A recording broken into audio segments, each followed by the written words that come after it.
edition of the Sports War. And we are back. We got the full crew in the house. That is what it's all about. The Yankees, out of any team in the league, are the best equipped to handle a blow like this. I think there is a higher power at play here. He's due law of averages. That dude is the ultimate scrub. It's trash. Yeah. Every person you have in there is fucking trash. Next game, you're going to see a big performance. You can see it in the end of the game, and I'm just totally stoked and excited for this. And we are back. Welcome to another edition of the Sports Pour here on a Friday. Barnes, Tony, and we have the usual Renee and Michael lurking as Bob McIntyre stares down a 10-footer here to move to 5 under, putter back, ball towards the hole, and it's in. Wow, so Bobby Mack up to 5 under par here. Bobby. At the Scottish Open, second round. Full recap incoming. How's it going, man? It's going great, dude. Obviously happy to be here. It's another Friday edition as well as we, kick off the weekend here. A lot to talk about. A lot of sports going on right now. You mentioned the Scottish Open. We also have Wimbledon going on. Medvedev, Alcaraz in the semifinal here, as well as I believe Novak's is coming up in about 27 minutes. His match, which is interesting. We're talking about the non-stagger matches. But nonetheless, dude, a lot to talk about, a lot of sports to talk about that's happening live as well. So you got to be stoked about that, dude. Yeah. I mean, and then, a big weekend. Will the Yankees win lose their 800th series in a row and average 2 runs a game? I guess we'll find out.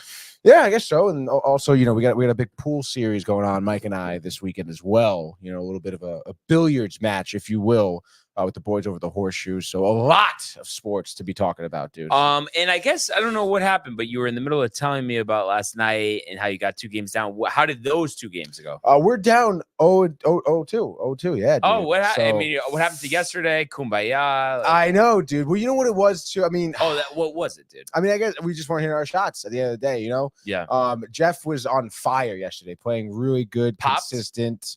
Honestly, I think that's probably what it was. Yeah, dude. I think he was, a little extra relaxed, and then Mike and I just weren't hitting our shots. Oh my God, dude. The first game, we kind of came back, but it was too little too late sort of deal. And then the second game, I scratched on the 8-ball, dude. Ooh. So that was really tough, down 2-0.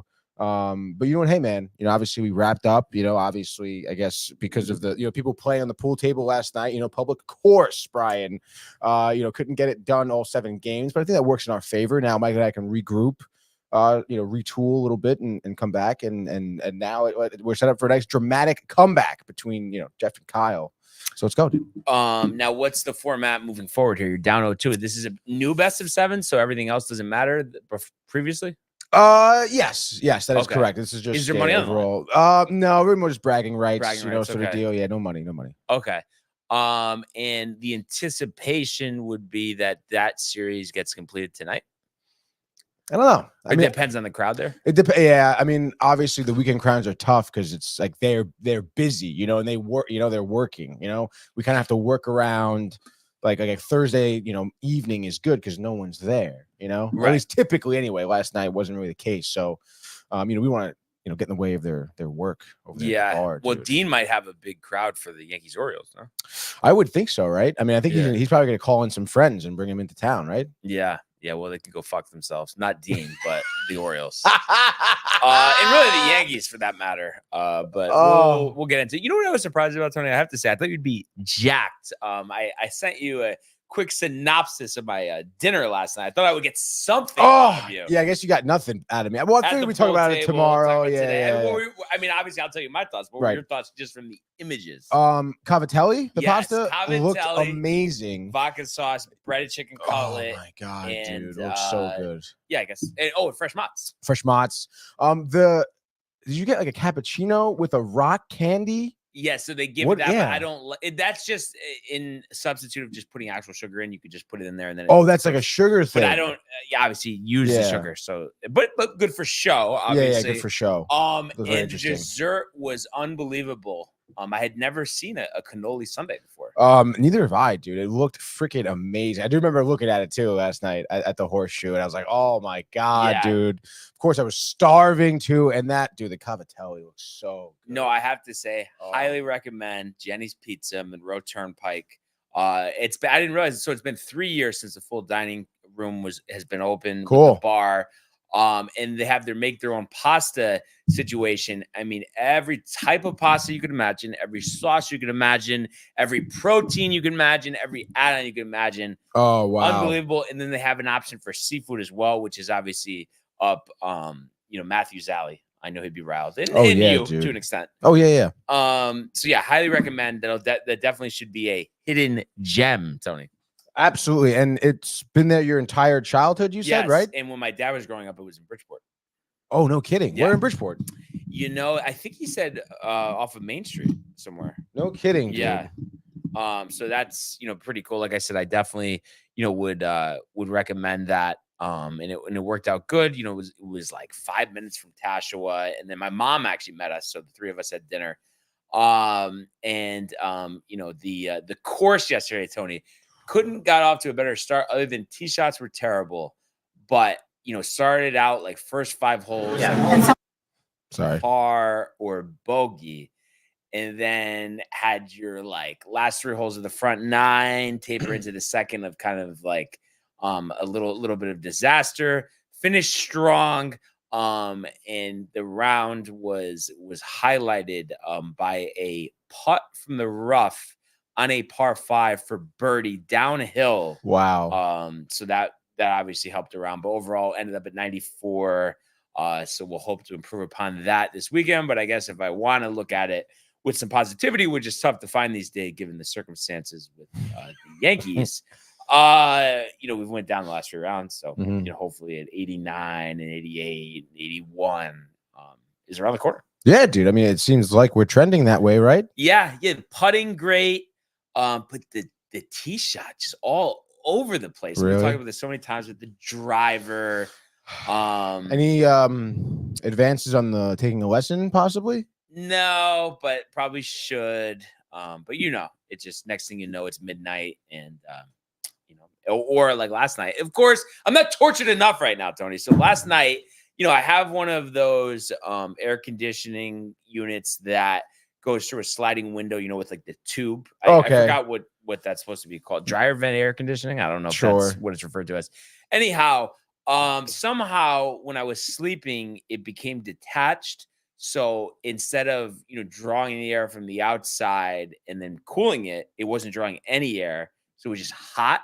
So for like an hour, I'm like, why is it so hot in here? My air's been on. I went to bed like 3-4 hours ago.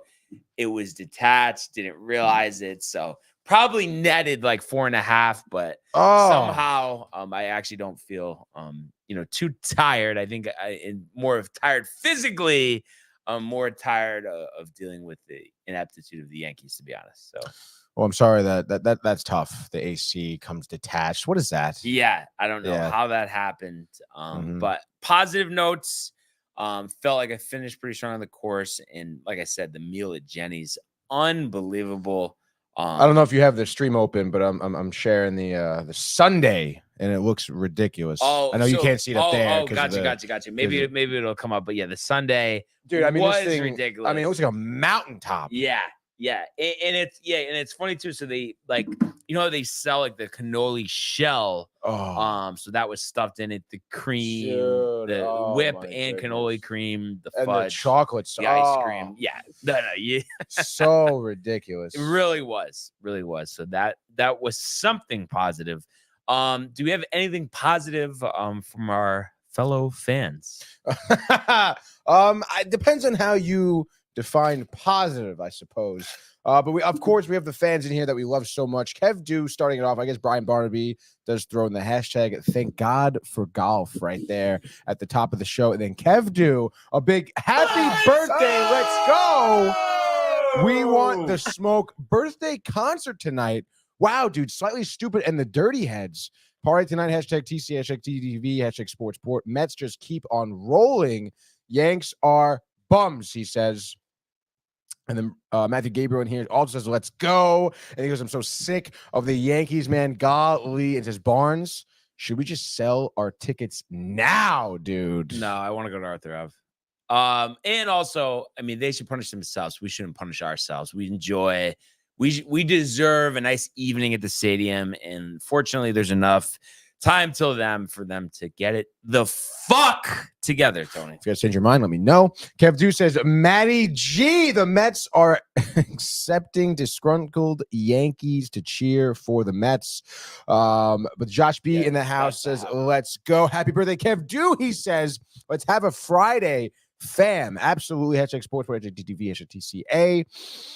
And then Matthew Gabriel says, Kev Du, you rat bastard. Happy birthday, big dog. Hope the Yanks can win tonight for your B-Day, bud. And then Matthew Gabriel says, horseshoe tonight, Tony, ? Possibly. Maybe not, though. And I thought you were playing pool. He says, get it together. I don't know. We'll see how it plays out. It may be a little bit of a lower key night. You know, the pool, if the pool can get played, like, is it worth it going there? I don't know. Maybe something else. Who knows? Wow. What do you think the something else would entail? Well, actually, I've been telling Mike and Renee to watch this show with me called The Bear. I'm sure you've heard me talk about it a little bit, maybe. Phenomenal show. And of course, you know, the show's on the 3rd season now. So it's been like 3 years since it came out. And I've been hyping it up since season 1 to Mike and Renee, telling them to watch it. And of course, they're just kind of blowing me off. Oh, yeah, we should watch it. Oh, yeah, but never really getting to it. And of course, Renee, you know, on vacation, what's going on? Her sister's all into The Bear. And then all of a sudden now, Renee comes back from vacation. Tony, we should watch The Bear. No, but we may watch that tonight, actually. Like, have a nice little sesh. There you go. Yeah, dude. And then maybe go to the horseshoe. Who knows, dude? I feel like, I mean, wouldn't you say, I mean, I feel like your horseshoe rate on the weekends, bar that you're in the area, I mean, isn't it like 85, 90%? Yeah, probably. I mean, I feel like if we don't start there, we normally end there. Yeah. Right. So depending on the night, of course. Yeah. And Jeff wouldn't have it any other way, right? No, and I'm pretty sure, I think if memory serves me, I think Jeff and Kyle are both working tonight and tomorrow, I think, too. Which is like, or maybe it's just Kyle, but regardless, it's absolute A team over there, man. You know? Oh, yeah. By the way, didn't mention too last night. You know, we got there early. Jeff's shift started at like 6:30. We got there we probably walked around 7. Cheesesteak for dinner. Mike and I split it. Delicious with some fries. Oh, there you go, dude. Oh my god, it was so good. Nothing like a good cheesesteak. And dude, funny enough, too, I guess like when we got there, 2 other people ordered at the bar already. So we were like the 3rd person to do it. And Jeff was like, what is going on? He goes, I never sell cheesesteaks. Like no one ever orders those. And now tonight, 3 people order them. It's ridiculous. Starting the trend. Yeah, it was really good, dude, with the peppers and the onions and yeah, so good. No, nothing like a good cheesesteak. Starving now or no? Actually, no, not that Coffee. Hungry. Yeah, I got coffee right now. I've been drinking water all morning too. Would you eat breakfast sandwich, bagels? No, actually, no more Staten Island bagels. All gone.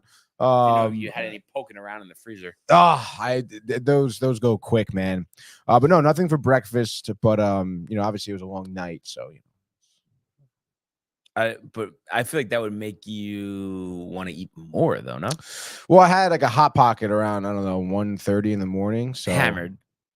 I was a little drunk last night, yeah. No, weren't we just talking about this yesterday? And you were like trying to play it off. You're like, yeah, probably just wait till the weekend. Like at this point, you don't think I know better, Tony? Come on. Like, yeah, I know the deal. Come on. Well, yeah, especially listen when you're at the horseshoe and you're with, you know, again, great bartenders having a great time. Like you want to stick around, you keep drinking. What were you having? Guinness. Yeah, that's it. Wait, I'm surprised you never get sick of that. I literally, I think every time I have one, I tell Mike how delicious it is. I really can't get enough of it. Does he kind of make fun of you or no? No, actually, I don't think so. Because I think he definitely wasn't Guinness, no? No, never. Yeah, that's what I was gonna say. When we were drinking together at the horseshoe, it was always mixed drinks. Mixed drinks, but those are tough in the morning. Oh yeah, dude. Especially if you're doing like JMO ginger ale, like the soda, all the soda. Soda's so gross. Yeah, every so often it's nice to have a refreshing root beer, you know? No. It's funny though, like I think I'm the only person that likes water that much where I actually like it. You know how people are like, like or for instance, you know, you go out to dinner, 4 or 5 people, everybody gets a water. I mean, at least half the people every time, they don't even touch the water, Tony. Yeah, no, that's ridiculous. And I am like repelled. Like if I go somewhere, oh yeah, I got soda, juice. Like where's the water? You really what like for breakfast though? Like you don't just do like OJ or apple juice? No, I You feel don't like do it's juices? just so much sugar. Yeah, but isn't it good? Not really, honestly. No? Apple juice is good. Apple Orange juice is juice, really I mean, good. come on. Unless you're an alcoholic and like screwdrivers. Wow, screwdrivers are really good. Okay, They're not that good, honestly, because vodka sucks. vodka let's be does real. suck, but that's why it's good in orange juice. Is it though? I feel like it just like I don't know. I feel like it's just an easy way to get it down if you're an alcoholic, to be honest. Right. Yeah, it's so tough, vodka, dude. I don't understand how people do like vodka clubs. That is just disgusting, dude. Oh, Yeah. I mean, that's why the whole idea of vodka is so dumb because it's like by the time you're done, I mean, what is it? 200 grams of sugar for one drink just to make it tolerable. exactly, dude. Better concoctions out there. Have you had those? I don't know. Is it Sunrise? Like the new? It's like kind of like the big thing now, like with the iced tea and the lemonade. Sunrise. Isn't that what we were drinking at the beach bash? What were we drinking at the beach bash? Oh wow, that was Surfside. Was that Surfside? No, but that is the same thing. It is the same thing. I'm losing it honestly, With but the it's the Yankees' fault. Yeah. You know what? Yeah, you're not faulted here. It is because of the Yankees, dude. I'm sure we'll get into it. But yes, those iced tea beverages are delicious, dude. Okay, so you yeah. you could slam a couple of those Easily. Do they have those at the Horseshoe? I don't think so. I don't know. I know they have High Noons. They definitely stock their fridge with High Noons, but I don't know their can selection, to be honest. Yeah. I guess they have like Bud Light on draft too, and like a Harpoon. I don't even know what else they have on draft. They have like a German Pilsner. But like I said, never stray away from a Guinness. Had actually yesterday one at the course, one at Jenny's. Sam Summer on draft, pretty good. Oh, the summer ale. Yeah, I'm trying to remember. It's like a little citrusy, right? Not too much. Not Honestly, too it's much. funny because I don't even like Sam Adams, but I think the summer ale is so good. Really. I'll have to try it again. I honestly enjoy their Boston, like their regular lager, the Sam Adams lager. It dark? It is a little heavy, yeah. Yeah, but I like it. Oof. Yeah. Oh, I don't know. Oh, so you're starving, Anthony. You must get a Guinness to sponsor you. That would be You're a sick. man of Guinness. A Guinness is of Tony. Dude, I poured my own last night at the bar. Wow. I asked Jeff very politely. I was like, "Hey, man, you think it's cool? I try to pour my own." Because I haven't poured my own probably since like 2014 when we went to Ireland at the Guinness factory. They had that, they teach you how to pour it. And it was pretty invigorating, Brian. What would you say? Like, what made it invigorating? Well, it's just because Guinness takes a very specific pour that like no other beer does. You kind of, you do your typical like 45-degree angle, you fill it, to the top, and then you have to let it sit for a few minutes, and then you top it off with it standing straight up on the counter. Or right on. Seems a little prima donna-ish that they make it like that, though. It is a little prima donna-ish, and typically, like, you're not supposed to. I forget what normal like kegs are like. What I think it's not nitrous. Guinness needs to be poured with nitrous in it. Okay, like that's what pushes through the tubes. But I forget what they normally use for regular like drafts. But it is a little bit of a process, dude. And then what's the deal with the ball in the can? So that's again, because it's normally like aerated with nitrous. The cans they say are better because when you open that can, that ball releases nitrous into the beer. Okay, which gives it like that cascading, effect that you see after a Guinness is poured correctly. And a lot of pressure, dude. Literally, I was like, okay. And then Mike, Kyle, Jeff all staring at me while I'm doing it. But they said it was pretty. That's dope. Yeah, dude. That's dope. Fun. So moving along here, we have round 2 underway. A lot of golfers have finished their rounds here at the Scottish Open. Ludwig Aubert is your leader, a pair of 64s to start as he preps for next week's Open Championship, looking for his first career major. Antoine Rosner in second now at 11 under, 65-64 to start. Sanjay Im, who started with a 63 on Thursday, followed it up with a 67 today. He's tied for third at 10 under with Matteo Manacero, as you can imagine, from Italy, 10 under here, 67-63. Sahith Theegala, one shot back of them at 9 under, tied for 5th with Colin Morikawa. Sahith going 66-65, and Colin, my pick, going 65-66. So finding himself in pretty good position here, 3 shots back of Aubert, with round 2 in the books for him. Rory is currently on the course now, 65 yesterday, 3 under through 6 today. He's 4 shots back. Stuart Sink, I believe at this point, Stewie, I believe is 52. Wow, is he that old? Tied for 10th. So, I mean, a pretty good round there. Could you check that actually? Right now on it. So 66-67 for Stuart Sink. Moving down the list. 51. Wow. So that's impressive there. Cam Davis, 6 under, tied for 19th. Brian Harmon, 6 under, tied for 19th. Justin Thomas, 10 strokes worse than his score yesterday, goes 62-72. So now is 6 shots back somehow after opening with a 62. So the inconsistent play from JT continues. And let's see, Aaron Rye, my sleeper, 5 under, 3 under through 10 today, 68 yesterday. Tommy Fleetwood, 65 yesterday, even through 5 today. Why am I blanking on this, Tony? I know I could just look it up, but who was your sleeper? Bob McIntyre. Bobby Boy. And Yeah. I think that was 5 under that putt we saw, right?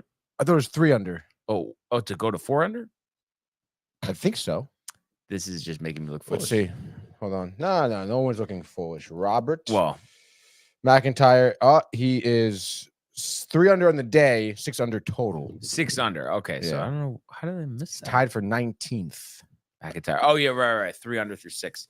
Alex Noren is also 6 under as well.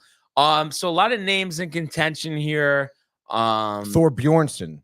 Thor Bjornsson I saw up there. Interesting that Rory's in the hunt. One of the guys, with the later tee time today. It's amazing that JT just can't have, solid footing here. I mean, a great start to his tournament, but 72. 72, that's yeah, a that's not stretch. I good, mean, you dude. can't even get like a 68 today. Like, I mean, how do you what is he through right now? Was he finished? no, he's finished. Yeah. Oh. Yeah. That's 10 strokes over from yesterday. That's crazy. That is crazy. At least he'll make the cut, which is projected to be a 3 under, even if it moves to 4 under. He'll be in the clear. Tom Kim currently flirting with that cut line. He's 3 under overall, 2 under through 6 today. Shot 69 yesterday. Guys on the outside looking in right now. Tom Hoagie, 2 under. So he's hoping for some bad golf to finish up today to get him into the weekend. Luke Donald, 68 yesterday, 70 today. He's also 2 under on the outside looking in. Matsuyama, same situation, 2 under, 71, 67. Victor Hovland, surprisingly, at 2 under, 67 yesterday, plus 1 through 6 today. A lot of golf left to be played, so he'll see if he can get himself into contention. Jordan Spieth, very disappointing. Looks like he will be heading over to the Open Championship, 1 under overall, 71-68. So that's not going to be good enough to make the weekend. Billy Horschel, 69 yesterday, even through 8 today. Some work to make the weekend. And let's see, Patty Harrington, 70, even par yesterday.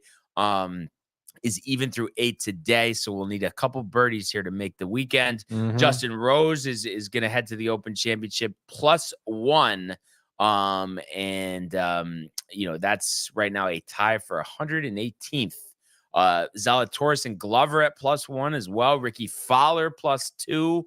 A lot of big names here at the bottom of this list. So this course not playing so easy for everyone. But I think, nevertheless, it is going to be a fun weekend here at the Renaissance Club as we get ready for next week's Open Championship. At the end of today, who do you think's leading? End of today, I mean, you have Aubert at 12 right now. It's and a little tight there. Who's on the course? Yeah. So, I mean, he looks pretty good because if you think about who's on the course right now, I mean, Rory would be the next guy. He's 4 shots back. Obviously, a lot of golf yet to be played. But I'm going to say Aubert's lead will hold. Maybe Rory picks up a couple birdies. Morikawa, same deal. But I think Morikawa is finished. What am I talking about? So really, yeah, Rory is the only one with a shot. Because I mean, you look at it, other than that, you got 5 shots back. Ramos, Hogard, and you got guys further back here that are still on the course. So I just don't think there's enough holes left here to get into position to lead this tournament, unless Rory just goes on an absolute bender. Kind of crazy, honestly, that like everyone, like a lot of the top guys right now are finished, and they're going to be probably sticking around that area. Yeah, you know, yeah, exactly. Like really early here. With the time difference, it just kind of makes things interesting. All the way in Kentucky, so not exactly a stone's throw from the Renaissance Club here. You have Tom Valent, Ryan McCormick, and Pearson Cody leading at 11 under. Cody will tee off this afternoon, 222. Valent, after shooting 66 yesterday, 5 under through 11. 4 under through 5 for McCormick, and McCormick shot 65 yesterday. Pearson Cody shot 61 yesterday, so we'll look to follow that up and have a lead going on to the weekend here. And then I did see, was it Joel Damon? Okay, 68 yesterday, 2 under through 12 today. So he looks like he's in pretty solid position to make the weekend with the cut. Expected to be 4 under par. We'll see if that moves up at all. And then last golf bit here, the Calig Companies Championship, Firestone Country Club. Yesterday, your co-leaders, Duffy Waldorf. Wow. And Steve Stricker. Stricker, unbelievable what he's been able to do after, not winning a major on the PGA Tour. He's won several majors on the Champions Tour, always seems to be in contention, doesn't even play a full schedule for him to be 4 under right now. I think that's pretty good. I don't even know myself, Tony, but I just want to put you on the spot here. What's your guess on Daly yesterday? What he shot? Mm-hmm. Par 70. Par 70. I will give him a 67. 74. You really thought he was going to be under par? I thought he was going to be like slightly under. Come on. He always blows up. I can look at the card, but I guarantee there's some big holes here. Let's see. This is showing round 2, round 1. So he had a double on 9, and then actually it was 4 other bogeys and then 3 birdies. So that's how you get to 4 over. Whatever, man. No, I mean, I guess it's pretty solid, honestly, at the end of the day. If he's shooting, I guess only 4 over. What do you think Jay means, under. Jabroni? Jabroni is like another term for like an idiot or a fool. So who's the idiot or fool? He's talking about you? I'm just guessing, given the timing. I would imagine, yeah. Talking about me, I suppose. Are you kind of tight that he's trying to go after you here? No, not at all. It's always nice to hear from Jason. From across the pond, and if I were him, honestly, I'd be over at the Renaissance. I don't know what he's doing. Yeah, he doesn't like the golf. Like he's blowing it a little bit. Some of this stuff. Like the Open Championship next week. Figure it out. Yeah, like you gotta get there. Like you're never gonna be this close again. Yeah. You hear that, Jay? You're never gonna be this close again. Do you think the Yankees will ever be this bad again this season, Tony? I mean, I don't think so, honestly. I mean, what eighth series that they've lost? Yeah, they haven't won back-to-back games since like June 10th or something like that. Something in like 6 that. weeks. Yeah. So, I mean, probably not. I guess. He says. I mean, he's moving a friend today. He's the jabroni. I feel like he's popped at this point. Again, 5 hours ahead. So what is that? 3:30, give or take. Moving his friend, probably had a lunch break at the pub, could be popped. Yeah. But it's fine if he is, dude. Moving a friend sounds kind of fishy, right? Yeah. Like didn't really give much details. Moving a friend. What are you thinking? And Mike calling you out, saying that you're Tony is popped. LOL. I am not popped, although You woke up still popped this morning. No, but I woke up and like I was thinking like Bloody Mary this morning would have been great. Hangover like, was tough. Yeah. It was. I don't know if it was a hangover as much. Probably the combination of the hangover and lack of sleep. Really, at the end of the day, I don't know how you do it with the hangover. I just have no patience for a hangover anymore. It's like, you know what it is? If I get enough sleep and I can wake up and like go for a run and like sweat it out, I feel amazing. but you really still, even after that, even all your concoctions, he does say lack of sleep. But like, it's not like you can't just wait to get to the next day to feel fresh. Like, obviously you want to go through your day and take advantage of the day, but like, it's still, you're not 100%, obviously, regardless of the concoctions. Right. Yeah, I guess. I suppose so. I mean, when are you ever 100%, Brian? Right now? Right now? Well, energy-wise, but not, mentally, Yankees, different story. But energy-wise, even, and I didn't get that much sleep. And not because of the Yankees, which is interesting. Yes, because of your stupid freaking AC thing, dude. Yeah. It was a little hot in my room too. I don't know. My house is weird with the AC. I don't know. I don't think there's right circulation in the house or something. Something's going on there. Now, last night, was it a double-digit night or no? For the beers? Yeah, definitely, dude. Like, what do you, if you had to put a number on it? I don't know. I'd say I had. We'll go for the elusive 11 strikeouts. Honestly, I mean, that seems kind of light. I mean, I guess Thursday. Yeah. Honestly, and like towards the end of the night, I was like kind of like trying to slow down like a little bit. It's tough. It is tough, dude. Because again, like Jeff, they know me there. It's just like all of a sudden I look behind me and there's a fresh pint right there. You know what's funny though? I feel like it just for me and you to have a conversation, like you saying 11, like it doesn't sound like crazy, but what percent of like America would you say 11 seems like out of this world? Did you just come from the Betty Ford clinic? Yeah. I think like 75%, honestly. People like 11 beers on a Thursday night. Because I probably should have counted, but we got there at like 7, dude. Wow. So and then you left at 1. It was probably close to 1.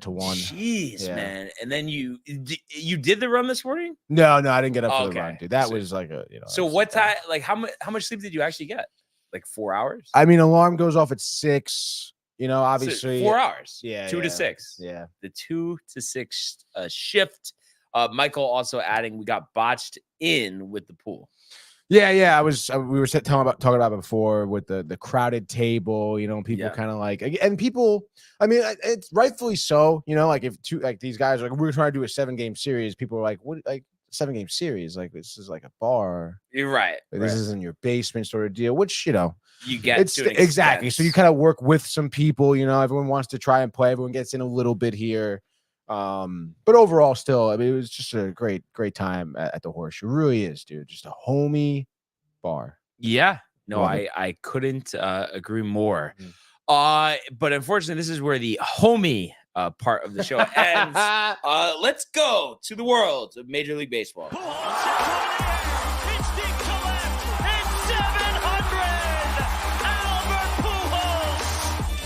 What a play! Stop it! Yep. And Alonso cracks one of the Mets win the ball game! Out of sight!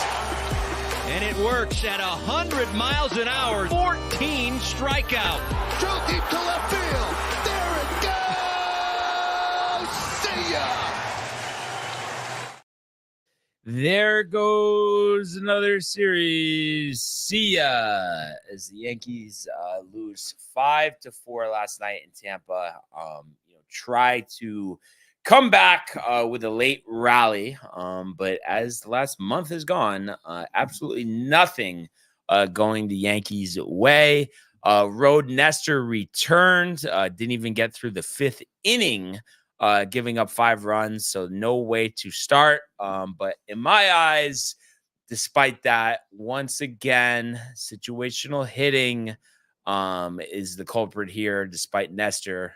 4 1/3, 7 hits, 5 runs, 4 strikeouts, and 2 walks. Bullpen did everything you could ask.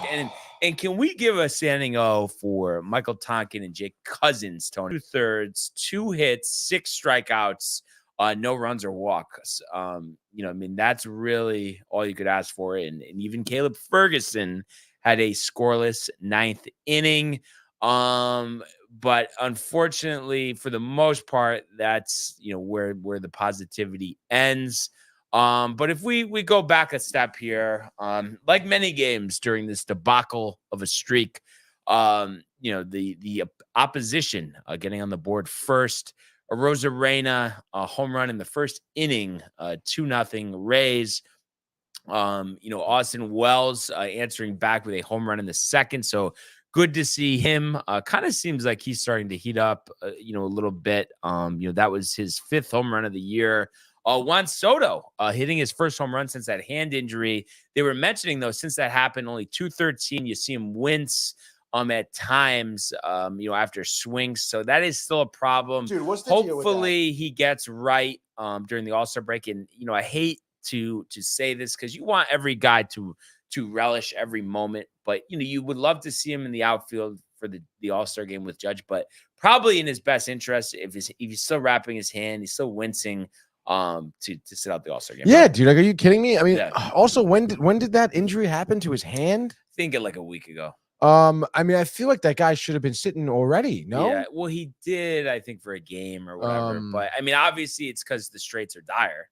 That's why he's out there. No, yeah, the straights are dire, but still, I mean, this is obviously your top guy, and I mean, I don't know. I mean, I understand, like you said, like it's crunch time here with all these losses, all these series you've been losing, but nonetheless, I mean, you're still in a great spot here in terms of like your standings around the league. I mean, if you do well against Baltimore, right, you could be in first place. So I mean, I don't know. Like, you're not in the worst position possible. And at the end of the day, like, you want to have, if you want to win the World Series, you will need your best Aaron Judge, your best Juan Soto. I would do everything I can to make sure Juan Soto heals up and stays healthy, because I saw it last night, and maybe I just have been missing it for the past few games or whatnot. But I mean, there was quite a few times where Soto had to like step out of the batter's box, and like even the ump is like, "You're all right," and he's clearly in some type of pain. Yeah, like, and it's like, see what this guy shouldn't be playing, But yeah, definitely All-Star game. I mean, he shouldn't be playing at all. Sit out, heal, rest, get better. Yeah. So we'll see how they navigate that. But that homer tied the game at 2, gave you a little optimism. But of course, like every good thing that's happened last month with the Yankees, that lasts for about a half of a second. The third inning sees the Rays put across 3 more runs. Brandon Lau single, a Rosario double, and a Jose Siri sac fly. So 5-2 at that point, Rays. Yankees do battle here, get a sac fly from Ben Rice with the bases loaded to make it 5-3. And, we mentioned the bullpen shutting down the Rays very well here. So it gave you a little hope, as I'm watching the end of this game. I'm thinking, well, I mean, everything's been so bad. Nothing points to the Yankees coming back, but it's been so long since they've had a rally in the 9th to win a game. Could this be the time? Could this be the end of the misery and the disgust and the angst? But no, it's not. You had Fairbanks on for the save here. Oswaldo Cabrera does work a walk, but Alex Verdugo, as he's done for the past month, absolutely nothing. Grounds out to the pitcher, but Cabrera able to get to second. Soto, as he's done all season, able to work a walk. So that was good to see. But Aaron Judge, unfortunately, at the worst time, having probably his worst stretch of the season, has not had an extra base hit the last 7 games. So, you had runners on, first and second. Judge up, you're thinking, 3-run homer, take the lead, double down the line, something like that. You don't get that, so that makes it 2 outs. Ben Rice gives you a little bit of hope. So, I mean, that's, very little positive recently. Ben Rice, the development of him, has been tremendous. So he singles to score Oswaldo Cabrera, moving Soto up to third. Gleyber Torres up. It was like the second pitch of the at-bat after a 1-0 count. Swings at a ball at his feet. ends up working the count full and then hits this bloop into the outfield. Second baseman for the Rays makes an outstanding play, drops it on the transfer after the play is complete. Kind of crazy. Yankees challenge, but seeing it live, like you knew that wasn't going to be overturned. And that was a catch by Caballero to end this game, end this series, and end another night of misery for the Yankees and for all of us fans as we continue to be perplexed at just this dysfunction every single game. Everything's got to go wrong. And then to top that off, you have two doofuses at the top of the organization making all the decisions, not making any decisions, who's not doing anything other than picking up marginal AAA, quad A guys to try to find lightning in a bottle. And you want to say, sure, they developed the bullpen. But you have to add to this lineup. I mean, it's so obvious. And supposedly, it came out after last night that they're working with the Reds for some relievers, which is like, okay, great. But like, I would be fine if we didn't even get any relievers. I think we'll figure it out. I want a reliever. Yes. Point being, I want all the energy, all the focus on this lineup. Holes, I mean, at a few positions here. And I guess there's been some talk about Jazz Chisholm, Tony. I know you're familiar with him, with the Mets, obviously playing the Marlins frequently every year. What are your thoughts about adding, Chisholm to this lineup? Oh, I mean, I don't know. I obviously have to look at his numbers this year, but from what I've seen from him, I really don't like the way he plays that much. I don't know. Maybe it's just I don't like him as much. I don't know. I mean, he again, like every so often, he'll give you a nice highlight play. I mean, I think he had a great catch not too long ago. I think maybe even like a robbed home run or something. But nonetheless, I mean, again, he's an electric player. He's got the speed. He's got the look. He's got the power, swag. But is he really that consistent? I mean, is he a great locker room guy? I'm not entirely sure. And honestly, I feel like he definitely, strikes out more so than like getting hits. I mean, I don't know. I mean, the way I've seen him play, I thought he was kind of overhyped. But given what does he got with his stats? Yeah, so he's hitting two. Wait, sorry, 1 second. So he's hitting freaking thing.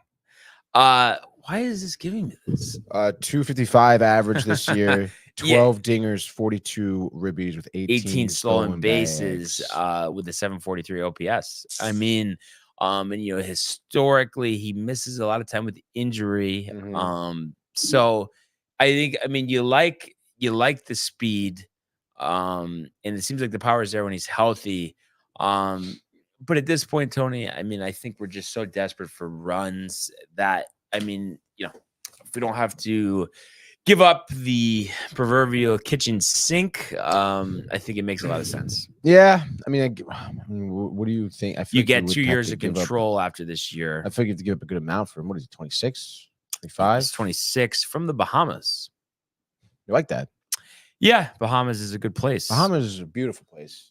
But yeah, I'm just searching for anything to fix the team. And it's just so annoying. Like I was texting Matt about this earlier. It's like, Cashman is just playing a hard ball and it's just going to linger. And I honestly have zero confidence that we're going to get anybody in this lineup of significance at the earliest till like the day of the trade deadline. He's just such a prick to deal with. He thinks he knows everything. Teams are dissuaded from even negotiating with him. And that's kind of why you see the Yankees trade with the same teams a lot. The A's, the Marlins, those are kind of two common teams, that they've made some deals with, over the years. Yeah, that is kind of tough, dude. I mean, obviously, especially in the instance where you want to pick up some guys. I mean, you want to be a GM, a guy who's easy to work with, so other teams want to work with you. But so I mean, by the looks of things, then are you expecting to see Jazz Chisholm in a Yankees jersey after the deadline? maybe. And you could argue you want more, but I'll take anything. Bless you. Thank you. At this point, and it's you need second, you need third, and you might need catcher. You probably could work with the minors. But you got to get LeMahieu and Glaber the hell off this So, team. what is Jazz going to do for you? We'll play second. Can he? Yeah. Yeah? Second, short, outfield. Wow. And then you pick up a third baseman. Because I don't think Cabrera could be a full-time player. Has he played? I mean, has he played? I feel like he plays mostly the. Oh wait, no, I guess he plays all over. He does play all over. Jeez. This year though, he hasn't played. He's only played DH and in the outfield. Yeah, but I mean that's he obviously has the experience in the other positions. Oh We just need a jolt in this lineup, and I just feel like speed would be so good for us, and then maybe we could finally do something. Like be aggressive on the base pass, just something that we just never see with the Yankees. And it's something that's just needed now. You have to reinvent yourself. And you could say, there was a little battle, a little fight last night, but it's just not good enough. I'm tired of it not being good enough. Oh, I mean, I feel like anyone not named Glaber Torres would have got a fucking hit. That was a terrible at bat. Yeah. It was like absolutely atrocious. Like you can just tell, especially I don't know what was it, like a 2-0, right? He was up 2-0, dude. Right, and he swung at that pitch 2-1, and then he swung at another like high fastball that was definitely out of the zone that made it 3-2. I think he would have walked. Trevino was coming up next anyway, so I mean he's had big hits over the year, but he's been so bad recently. He wasn't gonna fucking do anything. So oh yeah, true. And it just I don't know. Matt had said it in the comments before. I mean, you're just so tired of it. It's just so embarrassing. And everybody at the end of the day here, I think to some level has to come into question. The entire team, the entire organization. Do you have any pride left in yourself? Like that you're just going to get smacked around every single game and just lose all the time and then just expect it to be okay? And then you think that you have a chance to win a World Series playing like that and having that mindset? I mean, it's pretty bad, dude. I know, yes, circumstantial wise, there, you're close. But you're not close to anything playing like this. No, you're not. I mean, and you're totally right. I mean, the Yankees have been one of the worst teams in baseball in the past month. And again, that I mean, it's got to turn around. I mean, if I had to guess on what should kind of take place, I feel like they need to have a players only meeting. I don't understand why that hasn't happened yet. Because is that really going to fix Glaber being an idiot? And DJ hitting the ball into the ground? Probably not. I mean, I guess not.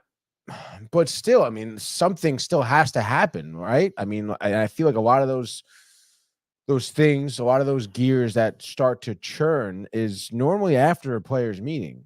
I mean, that normally means that they're acknowledging something is going wrong and they're addressing it. And not only are they addressing it, but they're addressing it amongst themselves without management, without any coach, any bench people. It's the players trying to figure out on their own. And that's what needs to happen here. I mean, we've talked about it. I mean, you're talking about Judge going through a tough stretch. I mean, he's got to rise up as a captain. And he's got to. I feel like if he calls a meeting, I mean, at least it's something here, especially before this Baltimore series. I mean, and it stinks because you know how much I'm a fan of Judge, but I have to say right now I'm disappointed in them, and not performance wise. 7 games, I mean, that's fine. That's going to happen, but just as a leader, I don't know. I mean, he's gotten his money. He's been here for a while. You have to question. I mean, I know it's a team sport. It's not about one guy. But it just makes me question, why is he not capable of elevating us? I don't know, dude. And again, I mean, I don't want to use the Mets as an example, but since their players meeting, they've been 25-11 or something like that. It clearly it does help. I mean, you need someone in there to kind of rally some troops here. Obviously they figured something out. So I mean, I don't know. I mean, I think that could be conducive to getting out of this rut here. Because like you said now, I mean, again, they scored 4 runs last night. They had some good situational hitting, a lot. So I feel like there's so much expectations coming from Rice, and he's been living up to the expectation. He's the only good thing on offense. He's been great, dude. He's been honestly unbelievable. He's your answer for first base right now, which is great. But you just need like the rest of the guys to kind of get back to center like they were, before. I mean, I really can't believe how piss poor Verdugo has been playing since his hot start. I mean, his at bat, he looks totally lost at the plate. Yeah. And even a little bit in the outfield, if I can say so. In left field, it seems like sometimes he's seeing balls a little differently than he should be. So, I don't know. Again, you got to call a meeting, dude. Yeah, but I still think meeting or not, I mean, you gotta be better. If you were Boone right now, what are you like? What are you doing? I mean, I'm not leading off Verdugo. Right. Does Volpe need to go to the minors? I think he's hitting 100 this month. Yeah. 100? Not good. So yeah, I mean, and then it's like, well, who's the ideal candidate to lead off? And then I mean, you have to think about that one for a second. You want Ben Rice? No, because you need him batting fourth. And it's like DJ sucks. Volpe can't lead off. You're not leading off with Trevino. Cabrera is not a full-time player. I mean, is there anybody even left? There really isn't.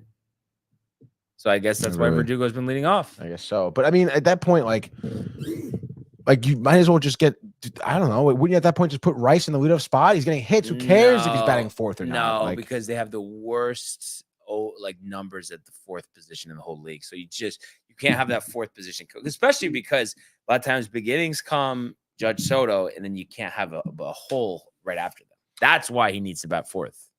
Why don't you put Judge at fourth, Soto at third, anyone in this at second, and then have Rice lead off? That's why. Anyone. Who is anybody? Verdugo. Put Verdugo in the two spot. But he's sucking at the one spot. He sucked at the fourth spot. Next step is right.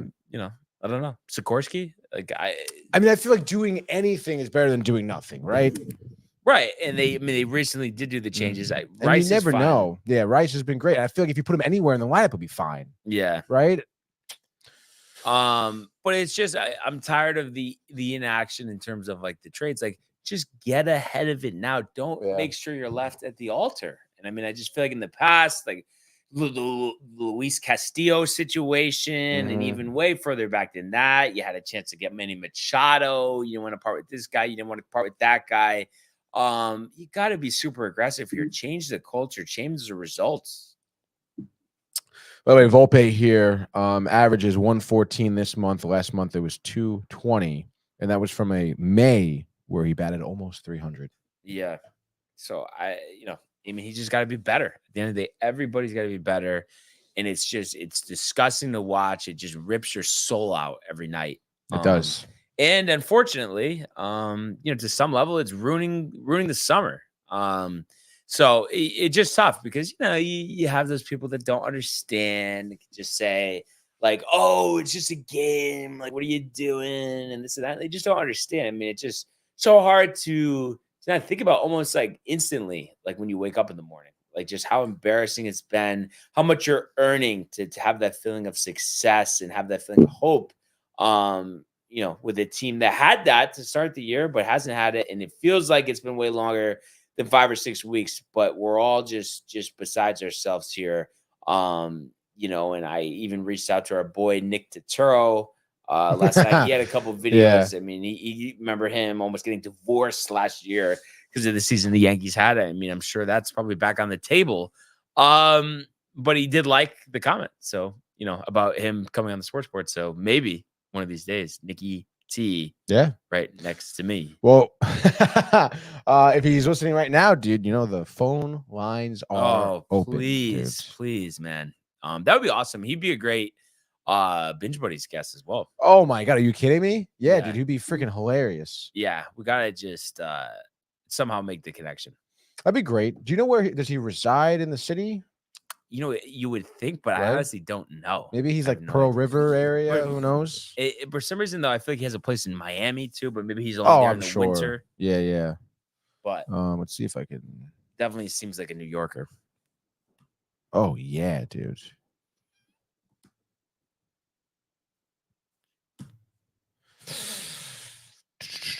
I mean, I don't know where does he live? They don't go place of residence. I mean, maybe he's like rightfully so. Maybe he has it a little, under the radar. Let's say it's in the city. I would say I can't see much. Pretty. The Brooklyn boy here. Yeah. I do see an article here. I don't know what year this is from though. His former house in LA, I guess I could see that. First wife. No, first wife. I don't think there was a dude. first wife. But Jay, I mean, I think I like the I live for the MLB frenzy part, but to follow it up with I saw the Stankies from Europe, I mean, it's just a little much, Tony. Would you say it's not the time?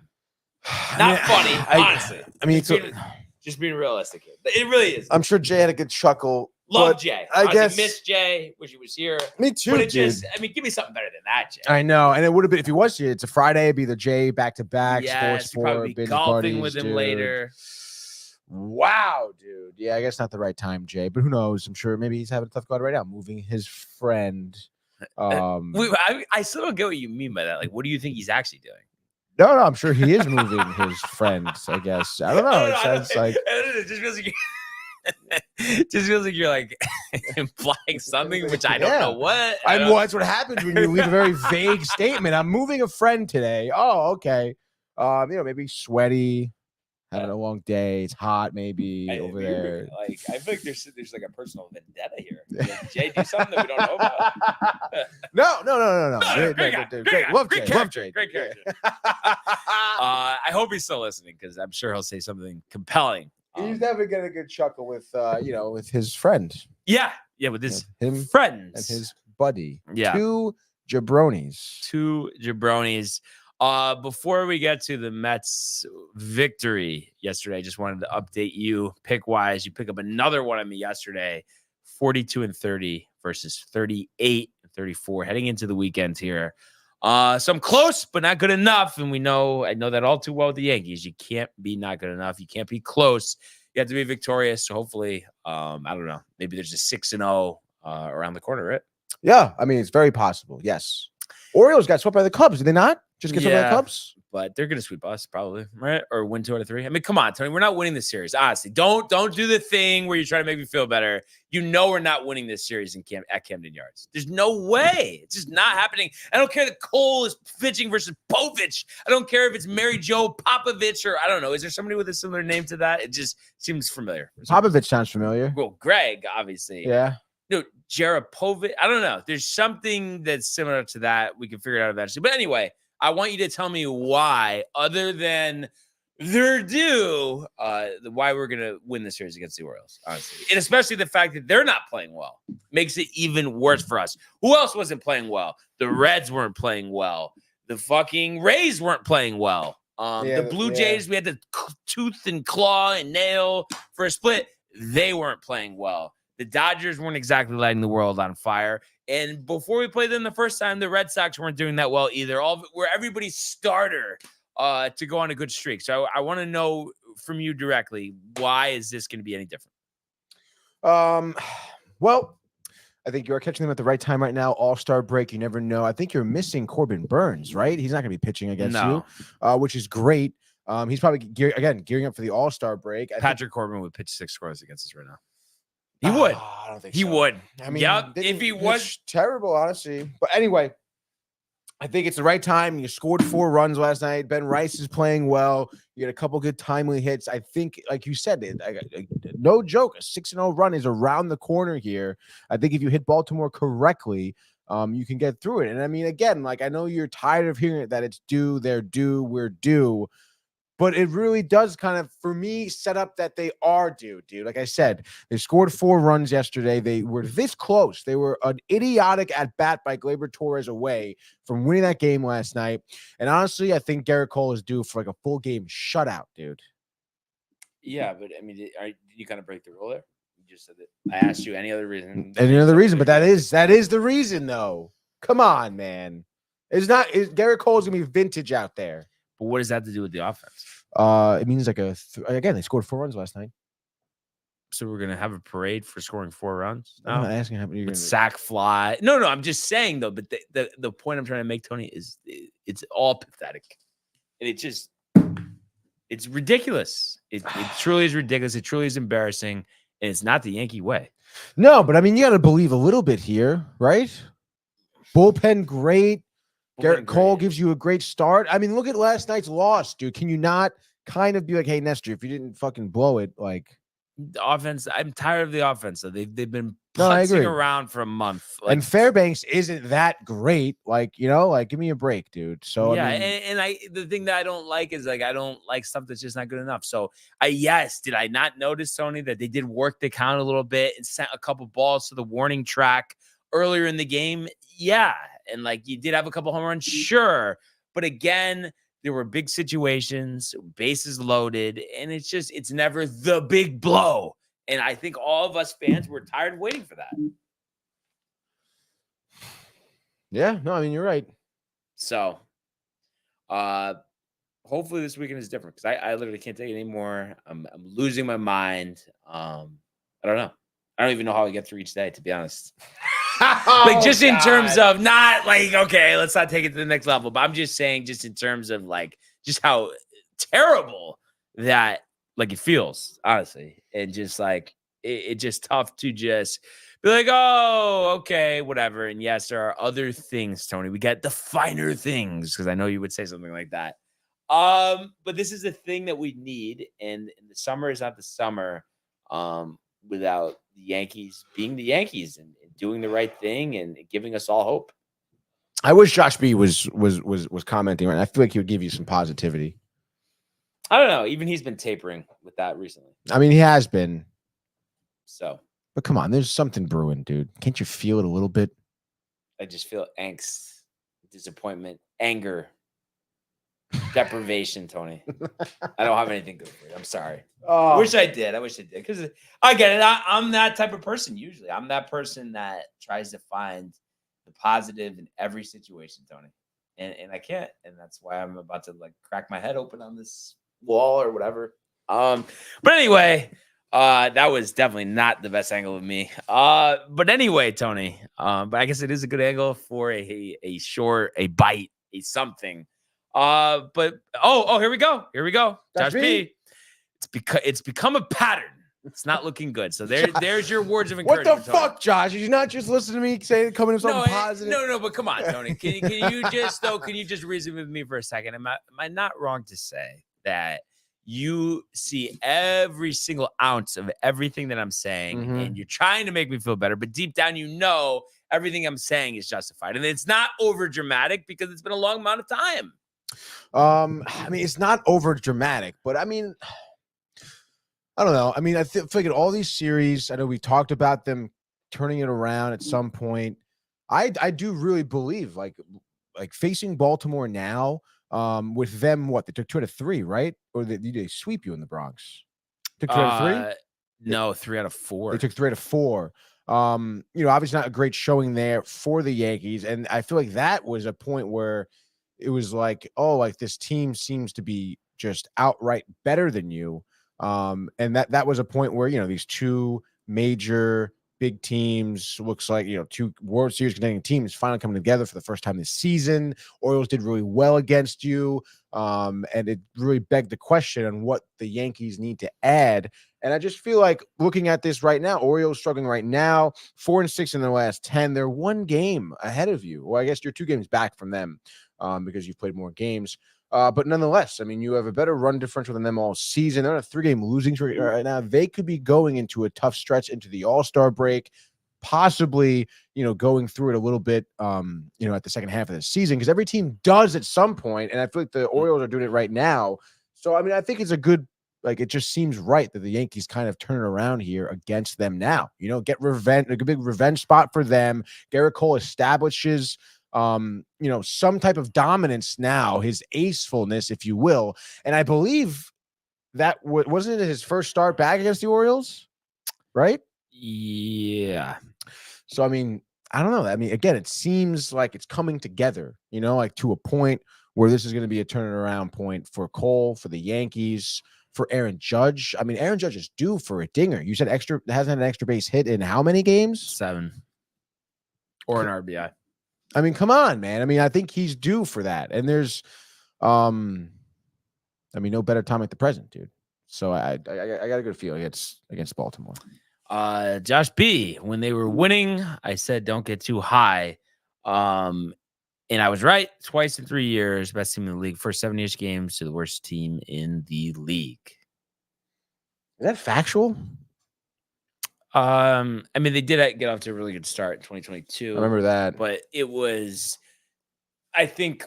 No, but have they actually been having like the worst like second halves of their seasons? I don't know who else is 8-17. I have no idea. 7-18, probably actually. Yeah, 7-18. I don't think anybody else has done that. No. So, but I think you didn't answer the question though. You do like. What's my question? What was the question again? Sorry. No, just that like you basically agree with me, but you're just trying to get me out of the hole, I guess you could say. Well, I mean, you got to look as a fan. You got to look at the positives here, and again, really diving in. I mean, I don't know. Doesn't it feel a little bit to you like they're going to turn it around here against Baltimore? Not even a little bit. No. With the way things are lining up, because I watch every fucking game, every fucking pitch, every fucking at bat. And literally, if I predetermine myself to expect nothing to happen, it seems like almost every time that's correct. Like last night, I knew I was doing laundry up and downstairs. Okay, you know what? I'm going to watch this top half of the ninth inning. Let's hope for a rally. Like I said, all those things. And then I saw it all develop right in front of my face. No big hit. And like with that ball, like, oh, could it maybe fall in if the guy doesn't make the play? No, none of that is happening. So no big hits, no good luck. So why isn't it going to be any different now? Just because it's a different series and you're in a different place, but you're actually playing a better team. Actually, I looked it up. They lost 2 out of 3 Yankee Stadium, 3 out of 4 in Baltimore. So you're 2-5 against the Orioles this year. So I'm expecting them to win 2 out of 3. Now, all of a sudden, it just doesn't seem like anything's pointing to it. And then, Soto's nursing that hand. Judge had a cookie, literally, when he popped out last night. Big spot, doesn't get it done.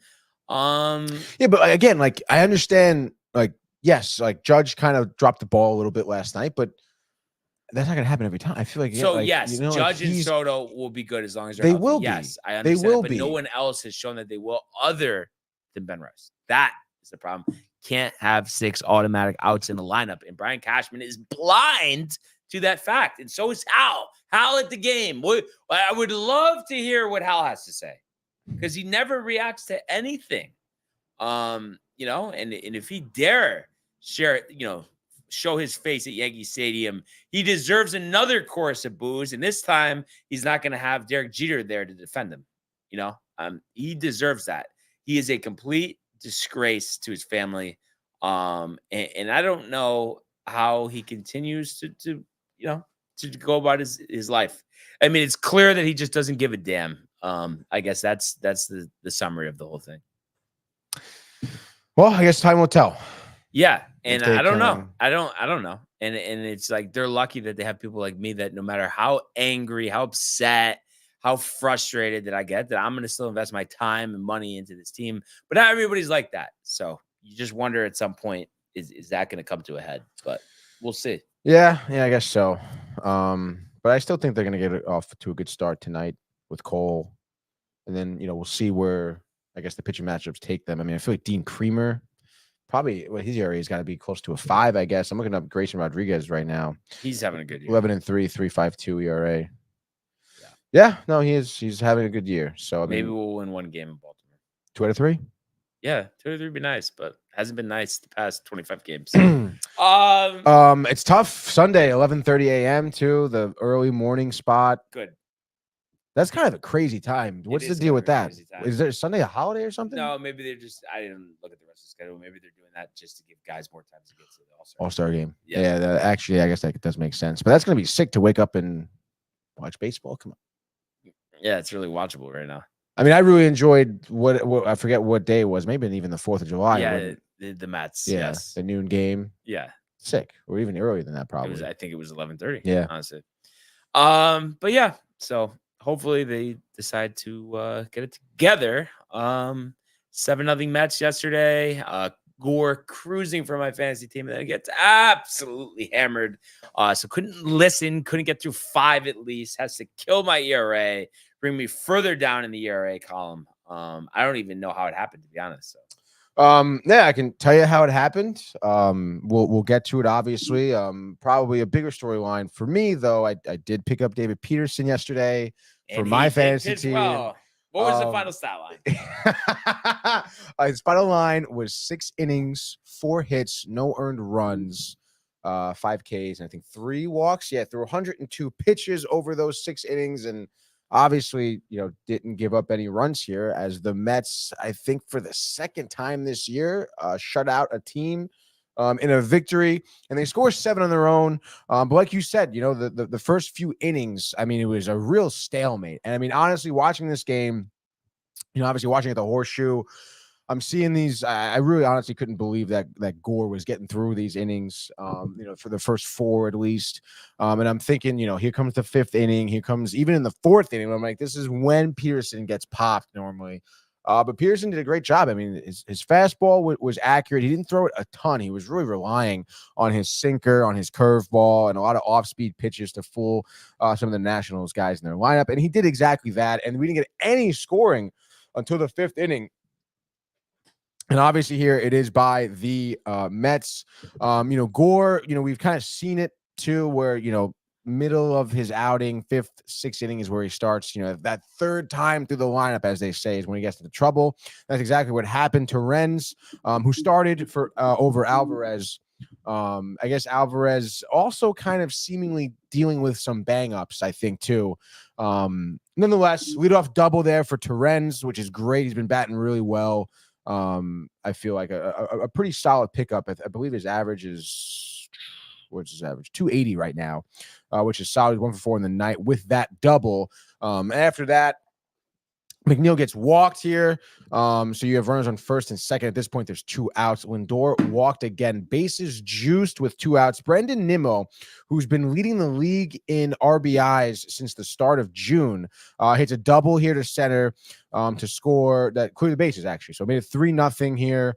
They pull Gore at that point. So really one mistake by Gore is really what caused that tough line for him. They bring in Floro, pitching here. Martinez, first pitch fastball, jumps on it, scores Nimmo. It ends up being a double for Martinez, actually. And then Alonso, RBI single here, scores Martinez.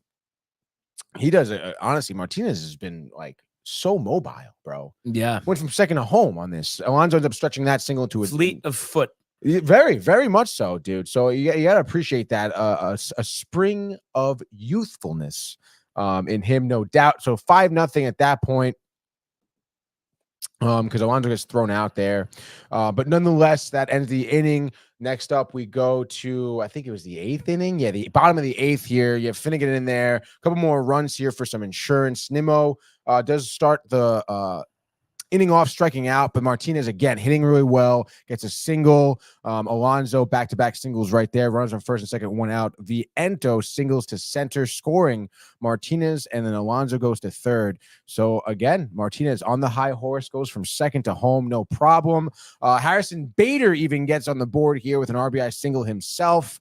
Taylor fired out the end of the inning, but it's 7-0 at that point, and you get Adam Ottavino, who does come in, does make you sweat a little bit, even with the 7-run lead, Brian, because he gives up a leadoff single, hits the next pitcher, even walks Thomas, but then does get 3 strikeouts to end the inning, which is kind of crazy, makes you sweat. He still doesn't look happy. I wouldn't if I were him, but nonetheless, Ottavino does close up the game, 1 inning, 3 Ks. Bullpen does great there. Yet another great performance by Nunez and Young, actually, to close out an inning here. So you love to see that. And then Maton, who's the old guy from Tampa Bay they picked up, does give you an inning, 2 strikeouts. I guess he looked okay. I mean, I'm not expecting a lot from him, honestly.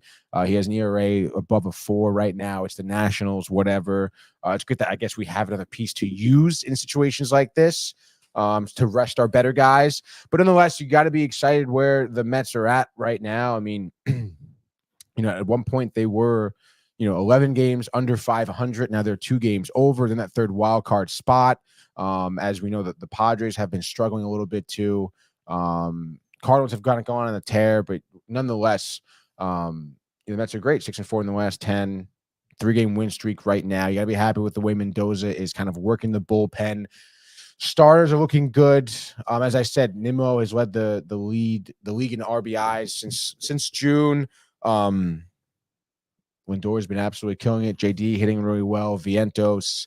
To be able to have Alvarez sit because he's been getting kind of banged up a little bit, and to have confidence in Torrens, I think that's a great pickup, great front office move to get rid of Nito, to get rid of Omar Narvaez, and to bring in Torrens, who's been producing for you. You do appreciate that move for sure. So, I mean, I don't know. I don't know if that's, like a Mendoza look or probably more so of a David Stearns look, but I think Stearns has made some good little moves here and there, supplementary moves. So I think at the end of the day, you're somewhat happy, it should be interesting to see again where the Mets go at the trade deadline. I don't know. I mean, I think the Mets are going to be a wild card team. I think that's what the expectation was coming into the year. But I mean, we're going to see the Mets probably play, some October ball. But nonetheless, I mean, I still think they should be sellers at the deadline. I mean, you would be, oh my goodness, to hear Dan Gross this morning to be, I think they should maybe pick up a couple pitchers and try. Yeah, it's a shame that I can't listen to DNR till September. I mean, it's not worth it. By the way, dude, it's tough. Yeah, it is really tough to get through. Even like when they were doing like the stuff you miss. I mean, Grasa just starts talking over everyone about nonsensical stuff. Yeah. And I'm just like, oh man, like this can't be good. Like just let everyone else have. You think their if time, somebody dude. just randomly clocked him in the face that it would change his mindset or no? Yeah, maybe if his wife did. Yeah. But nonetheless, dudes, you got to be happy with who the Mets are. I really would. I still want them to sell at the deadline. I mean, come on, let's be real here. You got to springboard this to get better, younger players. Yeah. I mean, Taylor's not going to be this good. Iglesias is not going to be. These guys are over 30. Lindor is striking hot right now. You love that. Nimmo is great. Alvarez is great. Vientos is great. You got 4 great players that, again, I have confidence in Nimmo. I remain to have confidence in Lindor to get better too. And then, like I said, the young guys you have been so good. You can build upon that, I mean, it's great that, some of these players have been doing well for you, like JD. And again, I mean, imagine if you had a great team and you had JD Martinez at your DH spot, just like the perfect, supplementary DH guy. The Yankees if Stanton wasn't clogging it up. I mean, I guess he could play outfield, but we got Dominguez coming back. We still have Verdugo, but I've thought about that. JD Martinez would be the perfect guy for the Yankees, and literally. I knew that in the offseason. And I feel like if the Mets made the correct moves and brought guys in that were good to begin with, I mean, that move to bring in Martinez would just put you over the top. It's that type of move. He's that type of player right now. He's killing it, dude. Yeah, he is. And again, we talked about the impact he's had on some of the younger guys like Vientos, and look at how Vientos is hitting really well. Yeah. So, I mean, you want to be happy about some things, but it does suck that it does feel like that this year is just becoming another wasted opportunity for some of these guys. Which sucks, dude. But nonetheless, I mean, I think Kadai, I think they're saying he could pitch as early as Sunday. Wow. Which would be kind of crazy. I feel like that's not going to happen. No, it's not going to happen. It'd be so stupid. Like, why would they? I think they're just saying that because it's like, oh, he's healthy. This is it. But at the end of the day, it's like, why would you force him to pitch before the All-Star? Like, why would you do that? But nonetheless, I mean, you got Colorado coming up here, which is always very interesting, especially since I believe it is in Colorado. No, it's at Citi Field. Really? 7:10. Minaya Right, 7:10 versus Tanner Gordon. So actually, that kind of bodes well. The fact that you're not at Coors I think is a good thing for you were guys. Getting jacked up for the offense, so. Well, no, of course, but again, I still have like a borderline confidence in some of the pitchers here. I know Minaya has put together a couple good starts here, but I don't know, man. I still think any one of our starters is just could go out there and get absolutely shellacked. So that's why I would kind of maybe want to, avoid Coors Field. Again, the matchups I'm not entirely excited for, but nonetheless, Rockies here, obviously not a great team by any sense of the word. So you want to be excited about a series like this, especially after sweeping the Nationals here. And like I said, Minaya, having a couple good outings, I think you feel a little confident in him. His last 2 outings were solid. Pittsburgh and Washington, for a combined here, 13 innings, 7 hits, 1 earned run over those 13 innings. I mean, that's pretty solid. And even the start before that against the Yankees, 5 innings, unearned run, no earned runs, excuse me. But, obviously time will tell. We'll see what happens. Colorado, I mean, come on. Yeah, the Mets should win. But so should the Yankees, but that doesn't always happen. But what's going to happen? Let's find out in an abbreviated, full-on baseball frenzy. Let's go, Brian. It's a big Friday here. As you said, the Mets are remaining in their homestand.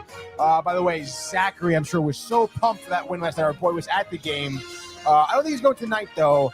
We do have Gordon, who I want to say is a 23-year-old rookie here. 0-1 in the year for the Rockies here. Tanner Gordon, 26-year-old from Champaign, Illinois, dude. 7.11 ERA, so could get popped here as the Mets offense has been hot. The Mets heavy favorites. I think the heaviest I've seen all year. -240. Over-under is 8.5. I mean, I can see, honestly, Manaea getting through 6 no-earned runs. Bullpen, maybe a couple here. Mets hot. Over-under 8.5. I see the Mets score over on their own. Mets win this game. I'm saying 10-2. I think all the bats are hot. Everyone in the lineup gets a hit. Alvarez back. Okay, starting, wants it, needs it. He gets a 3-for-4 night with a double and a home run. Alonso gets his 19th and 20th. Okay, finally in the 20s to get ready for the home run derby. Nimmo still hitting, Lindor hitting, JD, another 3-for-4 night for him. As I said, Mets win this one 10-2. Offensive explosion to start off this series here. First time these teams are seeing each other, by the way, this year. Speaking of starting off series, the Yankees in Baltimore looking to improve upon the 2-5 mark against the Birds this season. A pitching matchup of pitchers featuring 6 ERAs. Cade Povich, opposed by Garrett Cole. Povich, the young left-hander, 1-3, 6.51. And Cole, obviously, searching for that really solid start to kind of get his year going after missing so much time with injury. So I think, the Yankees, for them, have their offensive explosion, scoring 3 runs, and Cole gives up 1 over 6. Bullpen does the job. Who? I don't know. Obviously, Clay will be in the mix. But after Tonkin and Cousins had extended outings, going to have to go to Tommy Kahnle and company. But blindly going to say they figure out a way here and defeat the Orioles 3-1. It's the Yankees, and it's the under. Great pick there. Let's freaking go, Brian. Next game here for me. I'm going to go, I believe, for a game that I've been waiting for quite some time here. Sonny Gray pitching for the Cardinals here. And I believe first game set here. Hold on, I kind of lost my spot. There we go. Over under 8.5. St. Louis -190. The Cards struggled in the last 5, dropping 3 out of the last 5. Cubs are on a 4-game win streak, which is why I think the Cards are due. St. Louis does lead this regular season series 4-1, and the pitching matchup is what I'm looking at right now. Sonny Gray on my fantasy team. Obviously, it gets pushed back because of the rain game or whatever. Kind of going through it a little bit. Last outing, not great. 5 innings, 5 earned runs. Before that, 4 1/3, 3 earned runs. Looking to get back to himself. He was consistently putting 7 innings, 1 run out there. So let's do that tonight against the Cubs. Kyle Hendricks on the mound for them. Give me a freaking break. An ERA that is touching 8, Brian. Yeah, he's absolutely terrible, dude. He's been getting absolutely popped. So give me the Cards, destroying the Cubs. I think it goes over as well. Give me the Cards winning this game. I'm going to say 6-3. Cardinals happy. They're going a little run here, so let's go. Great pick there by Tony. Had that one circled. Another one I had circled, Ranger Suarez at home against Hogan Harris. Suarez has had a great year. 10-3, 2.58. Harris, 1-3, 3.22. Phillies 61 up, 32 down. A's 35 up, 60 down, including an untastely, whatever, 13-35 away from the Coliseum. So I think this is an absolute bloodbath. Suarez, 7 shutout innings, 12-3 Phillies, and the over. All right. My next game here, we're going on a limb here. I picked the Red Sox last night against the A's. That was great for me. Now they start another home set here against the Royals. Cole Reagans starting for Kansas City, a 3.28 ERA, 5-6 in the year. Not a great record, but nonetheless, 134 strikeouts, over 109 innings pitched. So the strikeout stuff is there. Red Sox putting out an undecided out there. I don't know if they're going to do like a rookie or a bullpen starter game type of deal. Nonetheless, I think that pitching matchup will give the Royals the edge here because we know the Red Sox have had a lot of offense. Devers has been on fire recently, batting .289 with 21 home runs and 58 runs batted in here. Which is why I think I'll take another over. Friday overs, dude. Life is short. It's the weekend. Bet the over here. I say the Royals take this game. I'll say 7-4. 7-4. Let's go Royals. Let's go Brian. Third game, final game, 4th day in a row. Going to go with the Houston Astros here. They are opposed by the Texas Rangers. Andrew Heaney, 3-9, 3.8. Hunter Brown, 6-6, a misleading 4.48. Got absolutely hammered in April, and his ERA probably sits somewhere in the high 2, low 3s since. And I think the Rangers have shown they kind of resemble the Yankees in a sense where their offense just sucks a lot. So I think the Astros will win this game by the mark of 4-2. So it's the Astros and it's the under, and just like that, that is your baseball frenzy.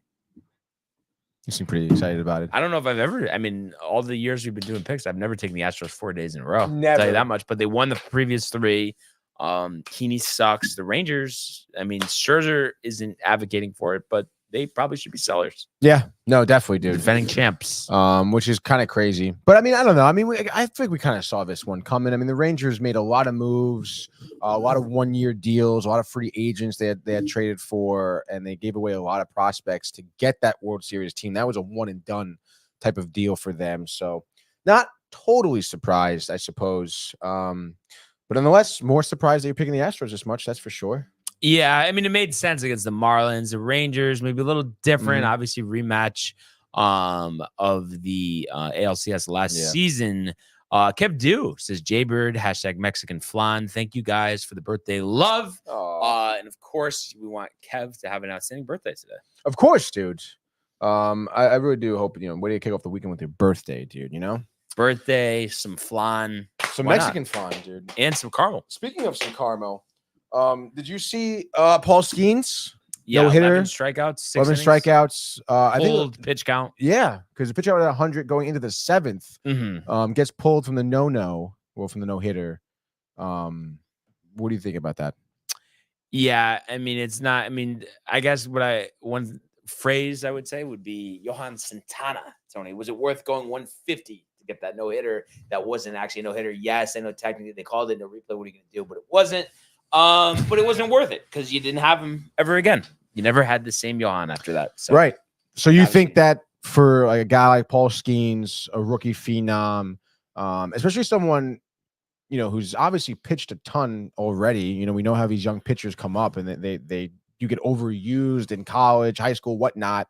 You think it was a good move to pull him and kind of conserve some of Skeen? Yeah. Yeah, there's no point to push it. Push it for what? The Pirates probably aren't going to make the playoffs this year. I understand that, but don't you think that there's anything do you think that if you're Paul Skeens, wouldn't you want to be like, hey, I want an opportunity to get a no-hitter? But think about it. He's economical. Right. He pitches 10 pitch innings the next 3. He's throwing 130 pitches. Right. Can't do it. No, I understand that. Yeah, I guess so. If he was at 90, okay, let's see how the 7th inning goes. Oh, he's right at 100.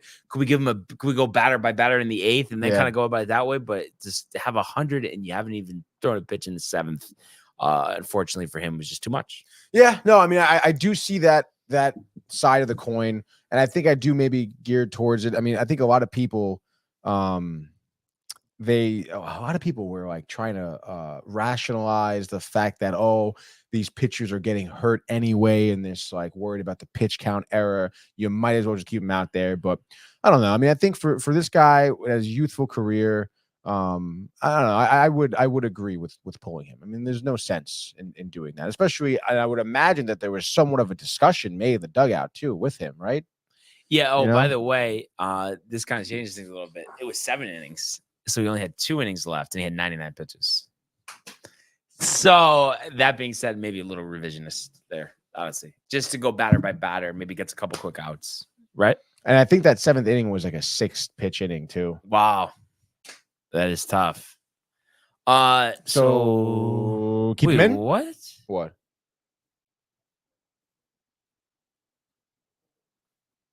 Oh, no, he didn't have the no-hitter. He gave up a hit. That's why they took him out. Wait, really? Yeah. Are you sure about I'm that? reading the article. There's no way. 7 no-hit innings, and it says Colin Holderman replaced Skeens and surrendered a leadoff single. Oh, actually, no. I apologize. My mistake there. Anyway, yeah, so you could have given it a try. That's it. So keep him in there? Yeah. Yeah. Oh my God. That's so tough, dude. How about this? It has 89 strikeouts with a 1.90 ERA this season, the most punch outs with a sub-2 ERA through 11 starts since ERA became an official stat in 1913. That is sick, dude. Yeah. So, something for them to look forward to. That's for sure. Yeah, I was checking. Really, no developments here from the Scottish. Obviously, a lot of guys have already completed their rounds. Rory on the back, still lurking 4 shots back. So let's see what happens, right, son? Yes, let's see what happens. Speaking of seeing what happens, a little update from Wimbledon here. Alcaraz up 2-1 on Medvedev right now. They're in their 3rd set. Alcaraz leads 5-4. And it's actually pretty interesting. Alcaraz struggled with his serve to start off this match here, but clearly has found himself and is on quite the roll. And Medvedev looks like he's on his heels right now. So should be interesting to see how they close out this next set here. Djokovic? I actually haven't. Let's look it up because this match has been going on. Excuse me. 4 hours kicking in. Yeah. Speaking of 4 hours, this Medvedev match is approaching its 3rd hour, which is really crazy, dude. Oh, the other one got pushed back. It didn't start yet. Oh, it did? I No. thought okay, yeah. So they do it single. I had a feeling that they would do it that way, especially at this point. Yeah, I mean, these are the biggest matches you're gonna be watching today. So like, why? Yeah. Why would they have them going at the same time? It'd be ridiculous, dude. Nonetheless, dude, pretty stoked to see the outcome, obviously, of the Medvedev match, and then obviously the Novak one as well. So yeah. And would the final be Sunday or no? I believe so. Wow. So could be a treat from across the pond. I'm surprised Jay hasn't made his way. Again, Jay, Wimbledon. Like, come on, man. Asleep. Like he really is moving his friend. He said it, not us. Yep. So that's on right, him. dude. Binge buddies tonight? Binge buddies tonight. You know the deal. Honestly, it's tough. I haven't watched probably one good thing all week, but we'll talk about it. The Acolyte, Star Wars, bad. Couple things to look forward to this weekend, perhaps in theaters, but a little dry right now, dude. Not gonna lie. Yeah, I'm feeling With the the good content. dryness and the lack of good content. It's not good, dude. Not good. Not good. But I think next weekend the new Twisters movie comes out. I don't know if you're a fan of Twister, like from like 30 years ago. Yeah, they're making a sequel. Oh, that's probably gonna suck. I mean, just because. I mean, come on, what are you doing? You can't recreate history. Honestly, dude, like the first one for me was pretty solid and an original idea, and then now they're redoing it. I don't feel good about it at all. Right, like that's what not I'm even saying. a little It's bit, dumb. dude. And they attached this guy to it who's like he's the it guy right now, And I'm it's sure just he like, is. I'm sure he oh is. my god, Yeah. dude. Give me a break, dude. But we'll see. We'll see. Bunch of nonsense, Tony. It is a bunch of nonsense. It's kind of ridiculous. And then, sure, the $200 million, sure, take it. Make the piece of shit movie, dude. Make it. Kevin Costner released a movie, a 3-movie saga, dude. Each budget, I think, was $100 million for each movie. The first movie released, it made $11 million. $11 million, Brian. Yeah, not good. Like, how do they give these people money, dude? I know. Should give it to the Yankees so they get better players, Can Tony. you imagine taking a $185 million loss, or $85 million loss, I should say? Yeah. No, it's crazy. Oh my God, dude. So that's where we are. That's where we are, dude. And that's gonna be 8 o'clock. You know the deal. 8 p.m. Friday night, prime Gotcha. time, dude. So it really would be some pool under the lights at the Horseshoe. That is correct, dude. And by the time you get to the Horseshoe, I mean 9:30, right? Yeah, probably. Yeah. Which I mean, it's good. I guess that's not crispy really Friday that night. late. Yeah. But that being said, another outstanding week of shows. Really appreciate everybody who tuned in and continues to comment, like, and subscribe. All of the archives on the YouTube page, Tony, Michael, Renee, and Jane Costume. The merch at downtimetv.com. We want everybody to enjoy the day, enjoy the weekend. Let's go Yankees. Let's go Mets. And we will see you on Monday. Hey guys, Tony here from Downtime TV checking in. I want to thank all our fans out there who's been liking, subscribing, sharing our content. You guys are the best. You guys are our bloodline. You make us love what we do. Thanks again.